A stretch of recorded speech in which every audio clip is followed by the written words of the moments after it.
All right. Hey, everybody. Welcome back to the channel. This is Rob here at Smirking Reviews, and it's finally arrived. It's finally here. Better Call Saul Season 6 just landed.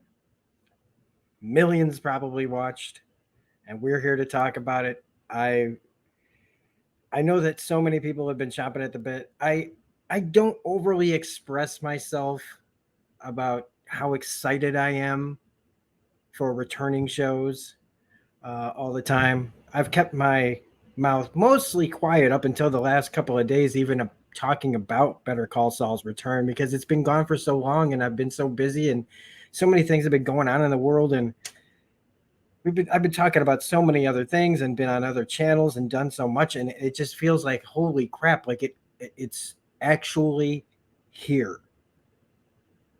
And so, full spoilers, if you have not seen this, anybody who knows me knows that I'm a massive Breaking Bad fan, massive Vince Gilligan fan, massive Bob Odenkirk fan, and with this show, it is just continuing to be great, and it's continuing to stand on its own. And while it's a prequel to the events of Breaking Bad, the world that they've created here over the past 6 years now is it rivals in some ways Breaking Bad. We've got all the major players other than our few people, like all our major side characters, I should say, um, are here. And while as the show has gone on and it's gotten closer to the events of Breaking Bad, this is really not just about Saul. It's about everyone and like the whole thing being built up, the whole cartel, everything with the rise of Gus Fring, all playing out in the background. And while we may know the fates of many of these characters, we are still left wondering what is going to become of some of our side characters. And when you can make your side characters, your also starring characters, um, if you can be just as invested in them as your star, who you know is going to go on to the other show, to the events of the other show, they've nailed how I care what happens to Kim. I care what happens to Hamlin. I care what happens to Nacho. Like we are so invested in this. And I'm not going to get all speculation on my videos here, okay? That's for Twitter. I'm not going to get all that. But I am going to get one thing out of the way, which was there was no flash forward in black and white in this episode, showing Jimmy in his where we've last left him out in what was it, Nebraska. But what we do have is an amazing 2-episode premiere, and I will speculate this. I won't speculate. It's not a speculation. It's what I would like in the end. And I'm just going to say it now so I don't have to say it in another video because I just don't want to repeat myself over and over every single time. But with everything that's gone on and the way that we're seeing things set up, and even though it's out of context in all the trailers, and even when we hear the line here, I think it still fits, which is when Mike says, whatever happens next, things aren't going to go down the way you think they are. But I know the way that I would like, and that is in the end, whatever happens to Kim in this present that they're in the story, wherever she ends up, I would like her to be the one who finds Jimmy in our present. Now, whether that's to be happy to see him or not, or a mixture of both. I don't know, but that's what I'd really want in the end, other than fully kind of closing out the Saul Goodman character's arc and everybody else's arc. Whatever they do, like with the prequel of Baby Gus Fring or whatever, who I don't know. I say do a movie rather than a series, but hey, I don't know. I would watch a series though. I shouldn't say that I don't want it. So also, this story made me think of like how when we care about all these side characters, and I got to stop saying side characters, but our characters who get caught up in the main protagonist's wake, whether it's with Walter's family and everybody that came in contact with him. But in Saul's case, you got Kim and Howard and Cliff and all these other people and Nacho and them. I it made me think about how we don't always know how we're affecting people, and for good or for ill. And that's so fascinating to me in this, to look at this story in that kind of way of like all the damage that's being done because of them, especially Kim, but also like Howard a lot in this is like he's in for it. But whatever happens in the end, like it really doesn't feel like it's gonna work out. And but I would love to see, like my heart of hearts would like to see Kim and Jimmy somehow find each other and get away. But that seems a little too clean. That seems a little too perfect because Saul, Jimmy, he's made his choices. And he lost everything, which we get to see in this very first intro, which I don't think we ever saw Jimmy's house, Saul's house. It's going to be weird saying both names. But to see how far he rose, all the things he had, and it was just a home, but he made it his own, right? And I'm really, really interested to see where we're going, and I know everybody else is too. So let's just jump in. Like I said, this intro was great. Seeing everything that Saul had done with his money from Walt and Jesse and all the meth. And the big bathroom and the gold toilet and all of it. It is. Like I had never I don't think I thought about like what Saul had spent all his money on. There we know. And when the little top of the tequila bottle falls off the truck, that moment almost made me, I got kind of choked up. Not just because of the characters in the show and that their journey, we don't know the end of their journey, but that cap to that tequila bottle meant something to our two leads.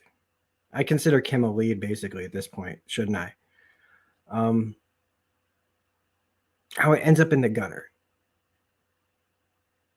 And it made me think about how that's where all our stuff, not in the gutter necessarily, right? Some people's stuff ends up in the gutter, some people's stuff ends up on the curb.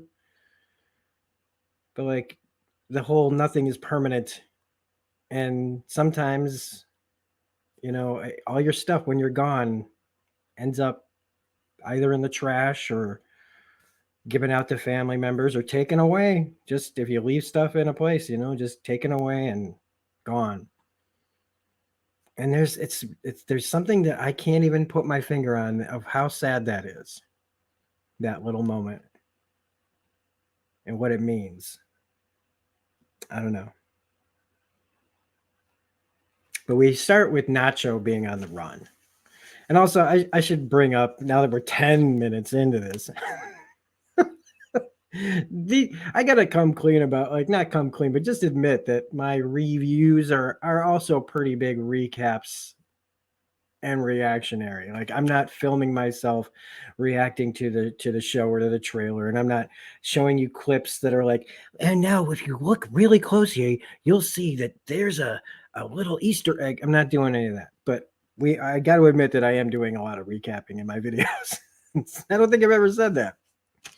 But we start with Nacho on the run, played by Michael Mando, who, I mean, ever since he showed up on the scene as Voss from Far Cry 3, he started as that's where I first knew Michael Mando, was as a mo-capped villain in a video game.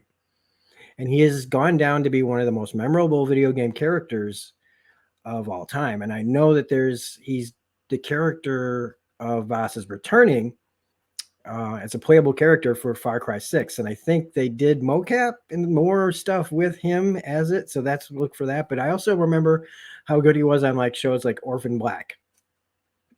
But with Better Call Saul, he gets to take the kind of Jesse Pinkman drug dealer, but the drug dealer who's not using, the drug dealer who realizes how bad he's in and how much he's trying to get out. We haven't seen a character really like that too much. I mean, Jesse was struggling and all that, but he was using. We're talking about an addict. This is a guy who is way over his head, and now everybody wants a piece of him in this. The first 2 episodes, so much of this is Nacho being sought after by everyone because he's the linchpin in this whole thing. Lalo is alive on the run, but he's letting everyone think he's dead.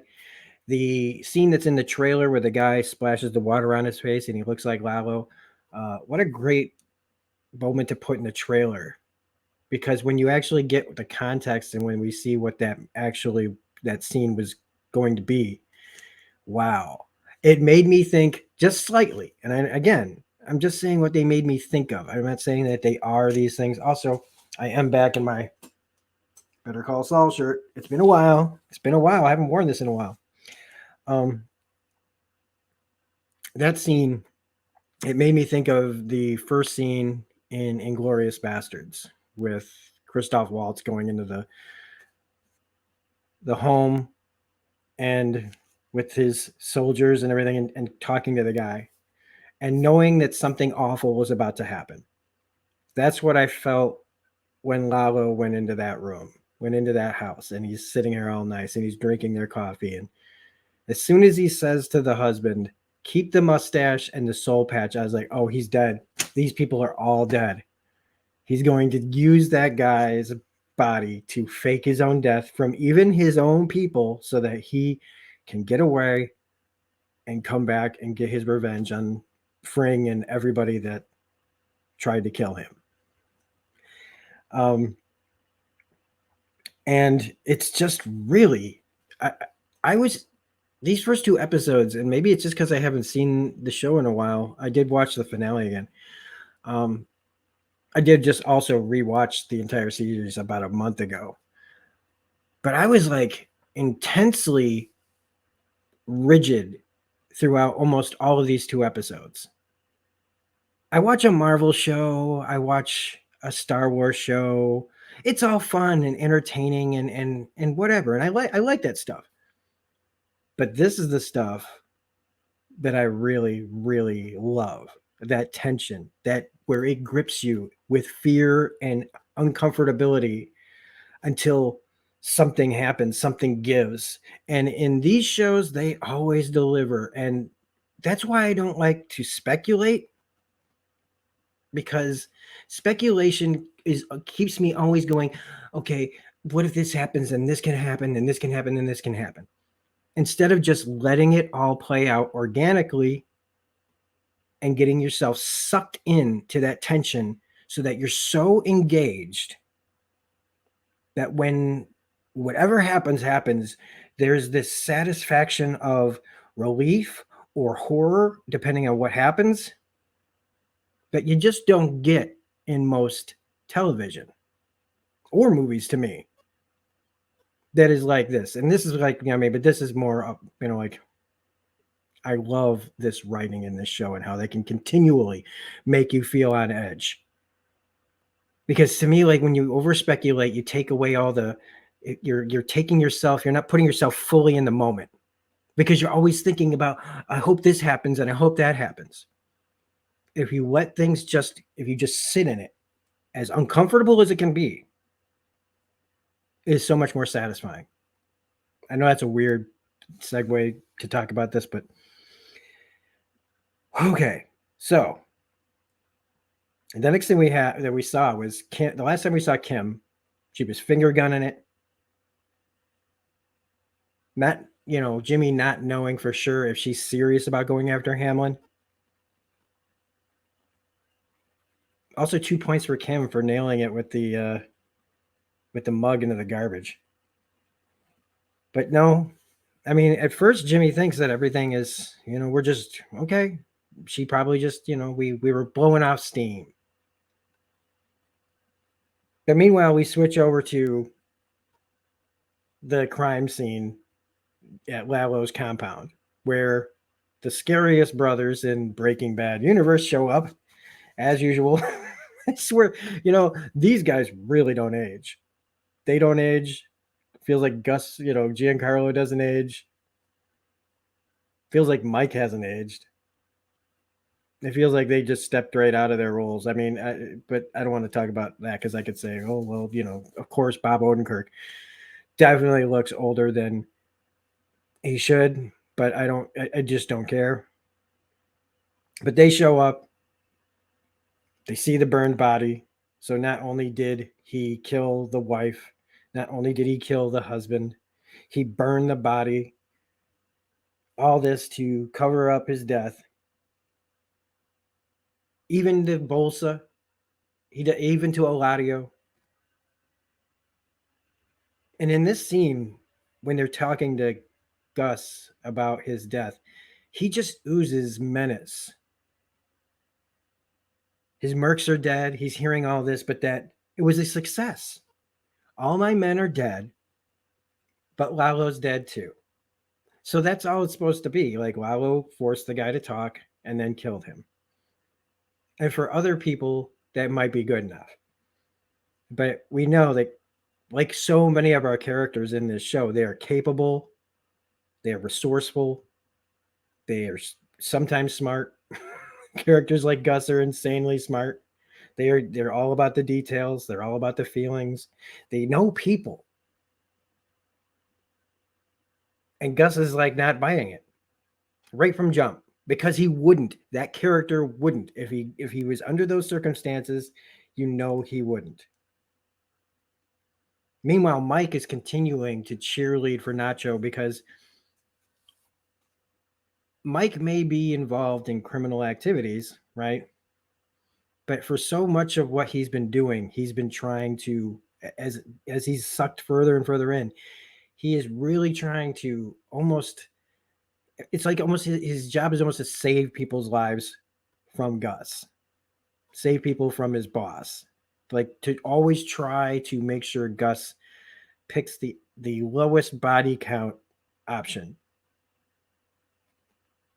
And that keeps getting tested and tested. And whatever happens by the end of this show, we know that him and Gus are like this.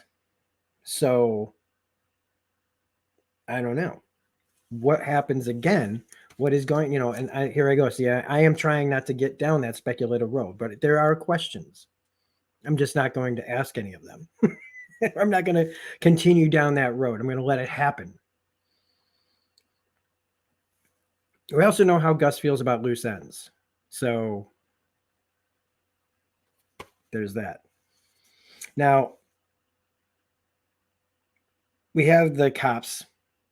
Jimmy goes to the court. We have the cops there. One of the actors is a great character actor. I forget his name right now, but he's, as soon as I see him, I always try to remember the X-File that he's in, because it always goes back to the X-Files, baby. With me, it always goes back to do do do do do do. Where they try to corner Jimmy Saul about his prosecutorial misconduct. Or that's what he says, prosecutorial misconduct. He starts laying the blame on them because they know that when Lalo showed up at court, None of this added up. None of those people are who they say they are. He's not who they say they are. And they want Jimmy to take the blame. And this is where we just have him flipping it on them like, as much as I should find all of this distasteful. And in the end, I do deep down. But watching it play out as this third party watching voyeuristically into this world, I can't help but be on his side. They're like, stick it to, no, it was your job to come up with the conviction. It's not my fault that you didn't do your job good enough to beat me, in essence. But he does let Lalo's name slip.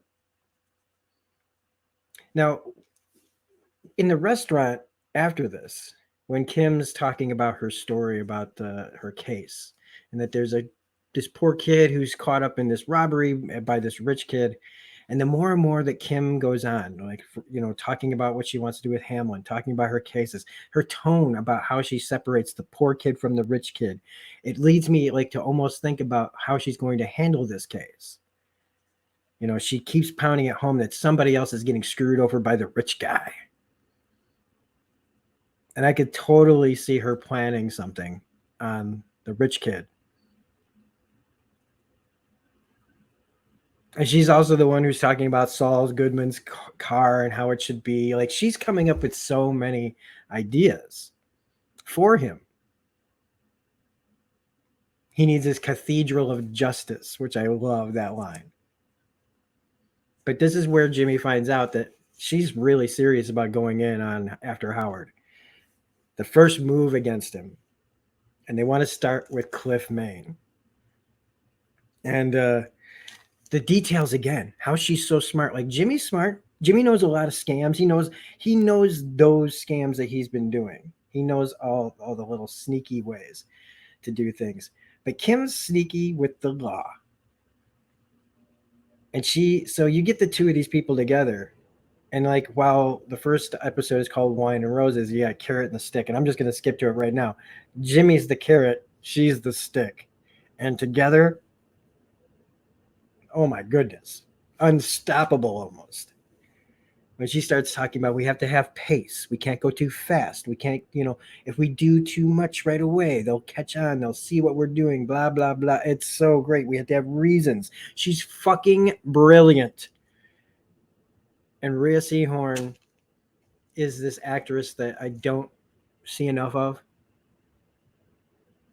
Maybe this is what she wants. Maybe she's just in this element. I've only seen her in one other thing outside of this, and it was on Veep. But, oh God, Rhea Seehorn. Vince, keep this woman. Make her the lead in your next show. Whatever you do. Whatever show that's not Breaking Bad universe, put her in your show. Everyone out there, put Rhea Seehorn in your TV show, movie, video game. I don't care what it is. Give her a job. Voice acting. Now, Nacho is holed up at a safe house where they literally just hand you the keys. And I honestly forgot for a second that he was going to a safe house. I was like, man, do they work on one hell of an honor system at this place? Or is it a trap? I thought, like, maybe he's walking into a trap. And the thing is I went, no, this is a safe house. Wrong. My first instinct was correct. This is a trap. This was a trap. And I shouldn't have gone against my instinct on that. Because he's like, oh, just stay there for a couple of days. Mike won't answer his phone, though, and that's not sitting well. You're like Lee Harvey Oswald trying to figure out how to, like, after everything goes down, like, how do I get out of Dallas? Like, what do I do? The longer I sit in one place, they're going to find me. They're going to come get me. Like the guy that feels like the patsy, the setup, the pawn. Meanwhile, we have the first setup. Cliff Main, Howard Hamlin on the golf course. And the plan is to go in, sneak into the locker room, get into the locker room, and plant something in Howard's locker so that Cliff Main sees it. But before we can get to that, we do run into a major snag. Um, and I'm surprised that Jimmy doesn't talk about it. I would have loved to see like a deleted scene or something about this, because Kevin, uh, Kim's old boss from the banks. I can't remember why. I can't remember those banks that they want to make everywhere. Kevin sees Jimmy and tells Norm, the club manager, who is also a great actor, who's been on The Office and that there's that Hulu show with Billy Eichner. I can't remember its title right now, but he's great. And he tells Jimmy, he tells Norm that this guy can't be a part of the club. And so suddenly Norm is like, we don't need any more people. And Jimmy makes a scene calling out anti-Semitism, talking about you said the quiet part out loud.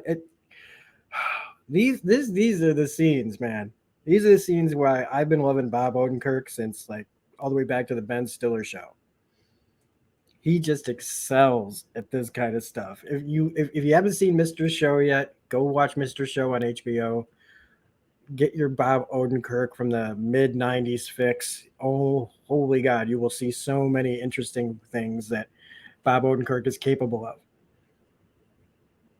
But through this moment, he actually gets Kevin removed from the room and it is given access to the men's locker room, where he strips down to nakedness. See, I thought that the warning that they had before this episode that was like about nudity was when they showed the nudes that he had painted on his bathroom walls. No, I mean, well, maybe there's that. But Bob Odenkirk gets butt ass naked to hide from Howard and Cliff before they see him. But not before, he did get the cocaine into Howard's locker. And I love this. It's such a great plan of like just to slowly put the idea. It's like Inception, where in a way, and you can't always like preface, because somebody will jump down your throats like going, one movie's about people going into dreams. This isn't like that. The cocaine falls out. They make a joke about it. Oh, I bet you somebody, one of the guys that works here might have put it in there, or was hiding it in the locker, blah, blah, blah. But that doesn't mean anything, because if you know Cliff Main is one judgmental prick.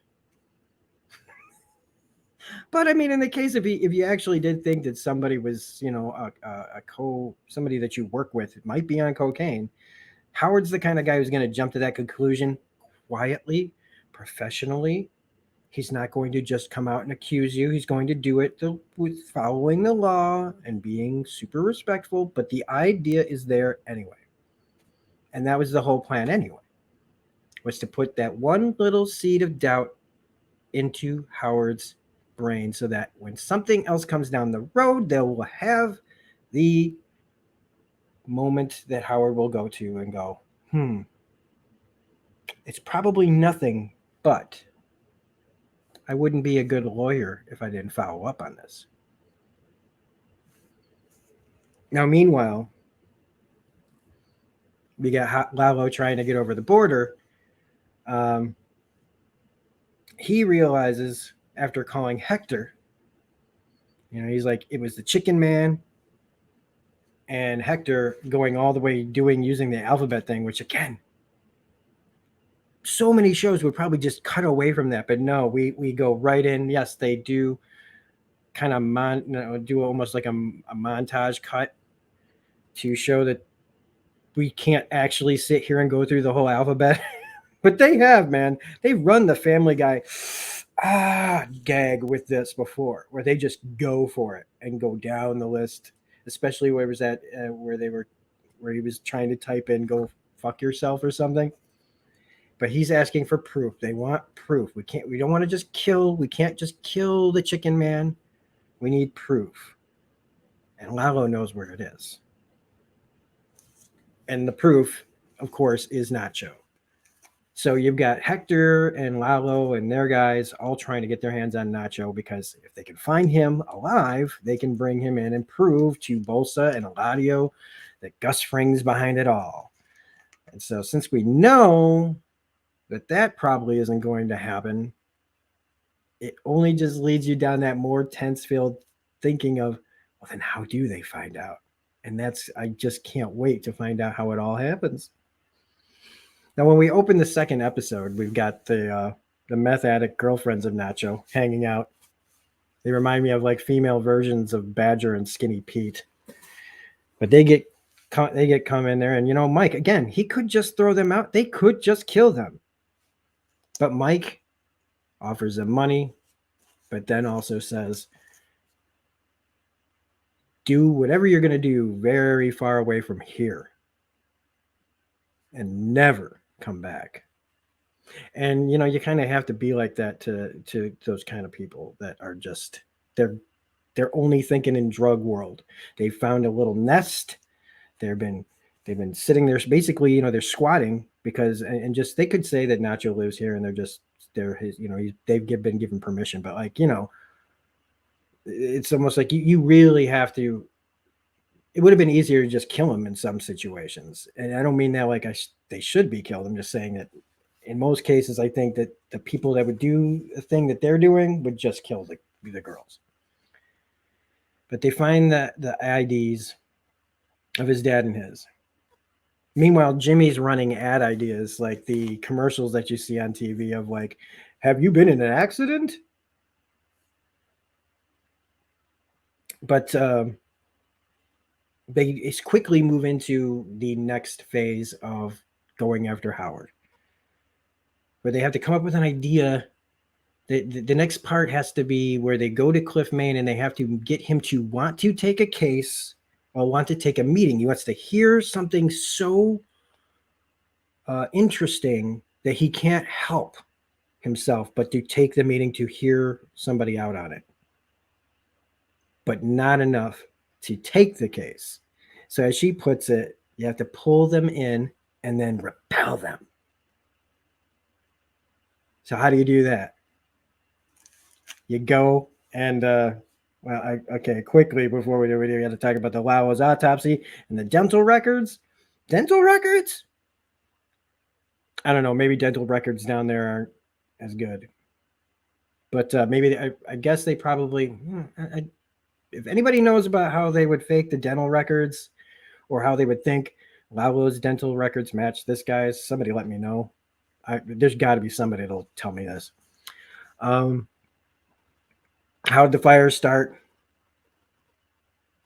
And this is where Gus now is like, "Oh, I have another idea. I know how to keep the peace." And again, this also has to do with Nacho.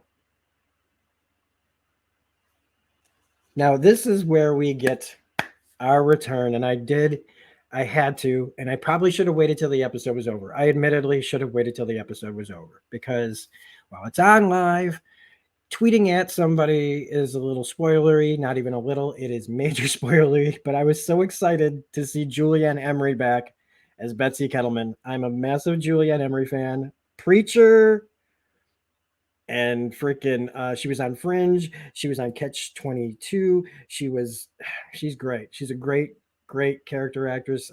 She is fantastic, and I had to tweet at her. I was like, "You were the Karenest of Karens before anyone was even saying the term Karen." Betsy Kettleman was killing it. And the return of these people is fantastic, going all the way back to season 1. And we also see that this is where he finds his giant inflatable Lady Justice. How he's going to get it from him? Probably because they're going to go to jail again. And somebody's got to take it. So, I mean, there's a giant Easter egg, if you will, in the way. And they do not disappoint. It's like they just stepped right back into these characters perfectly. Craig, I don't think Craig ever wanted any of this. I think Craig was a guy who was good at his job, and he married a woman who really wanted to live the good life. And she exploited her husband's good nature to get what she wanted, and she's had him in her little pocket ever since. And nothing has changed. And when she sees him for the first time, it's great. That look on her face is fantastic. And they're doing tax services. And if you immediately, you know that they're in the middle of nowhere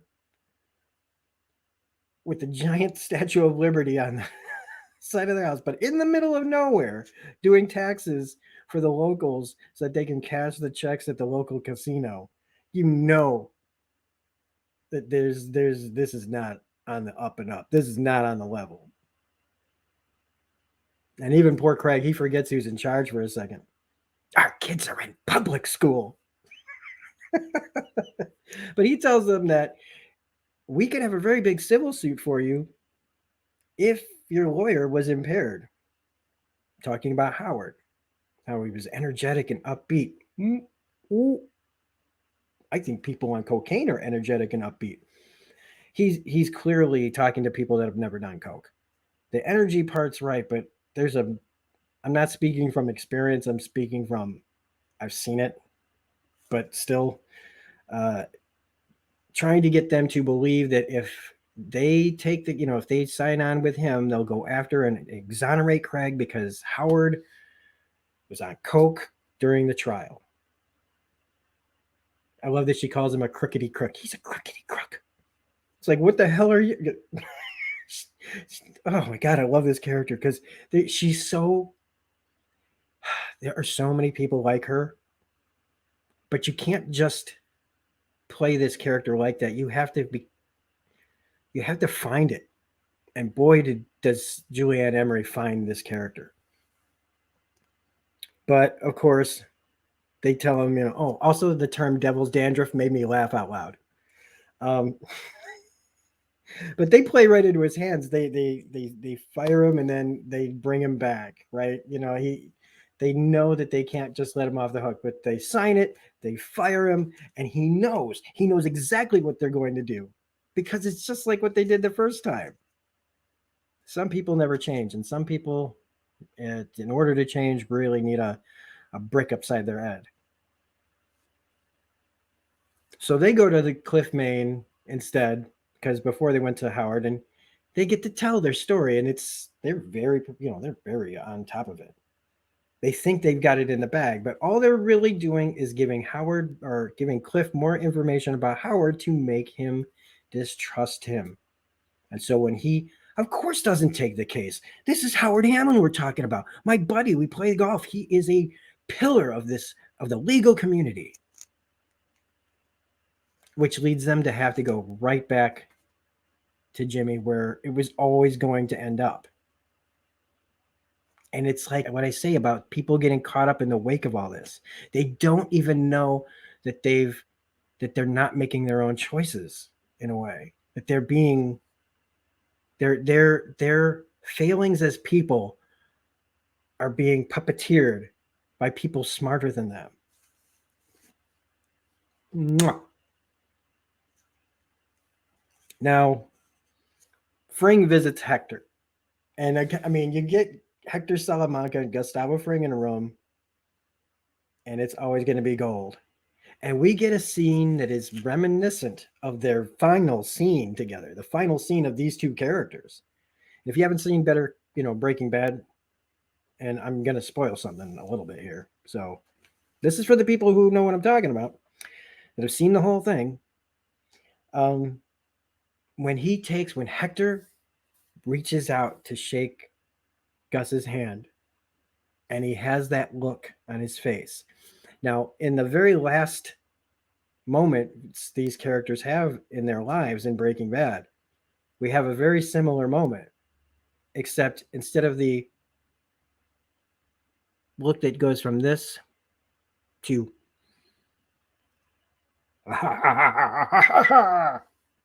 kind of look on Hector's face, he stays calm. He keeps that eyes looking at him, but those eyes are telling him, I know something you don't know. Hector's not a smart guy in some of those ways. He's too brazenly open with his like hatred for Gus to hide it enough. So that's all Gus needed.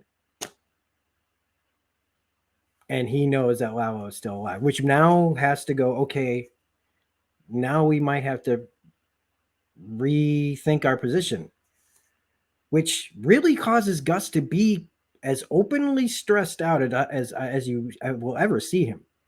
And that's when he knocks over the glass. You can tell that from that things are getting to him. This is getting to him. This is becoming a problem that he bet on something. It was supposed to be a sure thing. He gets what he wants, and things work for Gus Fring. So this not working out, this hiccup, this Lalo problem, this Nacho problem, and everything that he's trying to do with everything that's been going on, and he hasn't even met Walter White. He is as visibly shook as he'll ever look, right? But there's, the Nacho setup, the big set piece here, where Michael Mando and the brothers get to have this big, giant scene that is so good. The whole setup of someone's watching me to make sure I'm not going to leave. And I don't know who it is. Nobody's answering my phone calls. Nobody, and if they do, they're just telling me to sit here. And he's got that feeling that if I stay here any longer, I'm going to end up dead. The sneak around, getting the drop on the guy, the play to find out who's really, who's paying this guy to watch him. Is it Lalo? Is it Gus? In the end, it's basically finding out who's the lesser of the two evils for Nacho. When the phone rings, when he calls and the phone rings and we know and he knows. That's the way you want to find out about stuff in a show. And so we get the great, I got to get out of here, the shootout. It's amazing. It's amazing. That's one of the best shoot through the windshield scenes, two of them in anything. That is so, it was so good. It was so good. Now, I don't know how he pulled off the drive through the place where it's shooting through the window and them shooting through it at him, even though they're saying they kill one of their own guys because he's got to be taken alive. I have like 4 pages of notes. So yes, I wrote, holy shit, he escaped. So now it comes down to the carrot and the stick situation for Betsy and Craig Kettleman, where I'm going to actually talk about Gus and Mike's thing first. They've got the snipers on the chicken farm. They're looking for Nacho. And that's when, during all this, after the broken glass and everything, Gus brings up, we're going to bring in Nacho's dad. And Mike, that's it. We're not doing it that way. Nacho calls. And the thing about Mike, right, is that, the good thing for Gus and Mike isn't just because Mike's capable and smart. He's got cop brain. And as dirty as a cop as he was, he knows criminals. And to have a man who knows the failings of your average criminal mind, Mike's invaluable.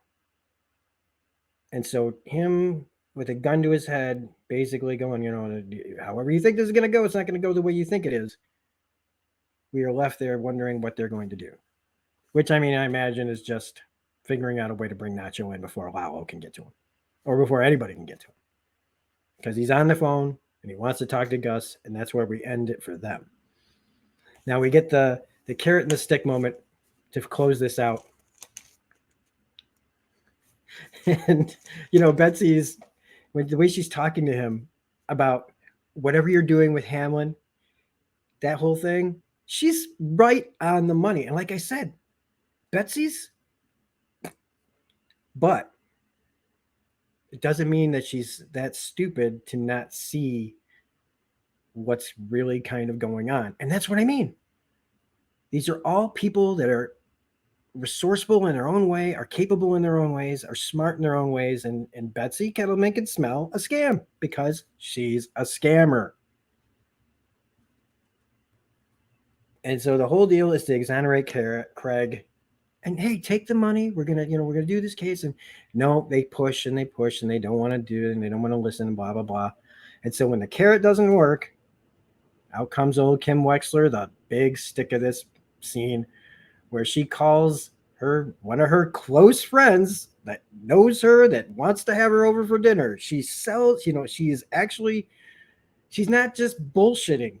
She has all these connections. She's scary. Legally, she is very scary. And how just matter of fact she is about it. She does not sugarcoat any of this. She just does it flat out, just full steam ahead, does not break. She doesn't like sit there like how some other shows would do, like, all I have to do is hang the phone up. No, she fully goes in, waiting for them to make the move, waiting for them to say stop, because she's not going to stop. She can't show that she would ever stop, because then advantage goes back to them. And so they bring up the whole tax preparer fraud thing and how, like, the guys just, I'm going to get my supervisor on the phone. I'm going to get another guy, and we're going to find out who these people are that have been screwing people over, which they have been. Of course they have. And when she forces Betsy to hang up the phone and make them do what they're going to do, she brings Betsy to tears. She crushes her like nothing. And even Jimmy is like, gotta be like, God damn. Like, Jimmy's good at his thing. Kim is better at her thing than he'll ever be at his thing. In a way.